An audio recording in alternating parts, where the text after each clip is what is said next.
Պատկերացրեք մի մարդու, որի ամենամահաբեր զենքը ոչ թե սուրն էր, այլ անմարդկային համբերությունը։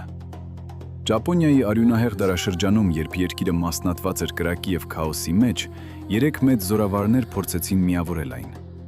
Ճապոնական հին իմաստությունը ասում է, որ եթե թռչունը չի երգում, առաջին զորավարը կսպանի նրան, երկրորդը կստիպի։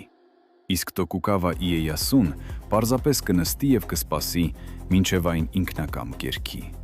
Նա ընտրեց ստվերում մնալու ճանապարհը տասնամյակներ շարունակ, ծառայելով իր մրցակիցներին կուլ տալով հպարտությունն ու անգամ զոհաբերելով սեփական ընտանիքը հանուն մեծագույն նպատակի։ Նա գիտեր, որ իսկական կայսրությունները կառուցվում են ոչ թե մեկ օրվա կրակով, այլ տարիների լուռ ու աննկուն սպասումով։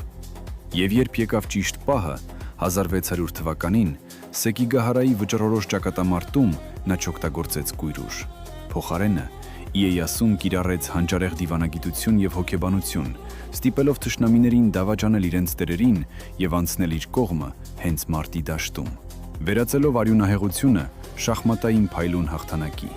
Դառնալով Ճապոնիայի բացարձակ տիրակալ, Շոգուն, նա չշարունակեց պատերազմները, այլ կառուցեց Էդո քաղաքը, որն այսօր հայտնի է որպես Տոկիո, և փակեց երկրի դռները արտաքին աշխարհի առաջ։ Նա իր ազգին նվիրեց 250 տարվա անխտիր և ոսկե խաղաղություն, որտեղ սամուրայների մահաբեր սրերը վերածվեցին բանաստեղծների վրձինների։ Տոկուգավան ապացուցեց, որ ամենամեծ հաղթանակը պահանջում է սպասել մինչև ձմեռն անցնի, որպեսզի վայելես գարնանային կատարյալ ծաղկումը։ Եթե ուզում ես բացահայտել պատմության ամենաշլացուցիչ և ոգեշնչող էջերը, չմոռանաս բաժանորդագրվել։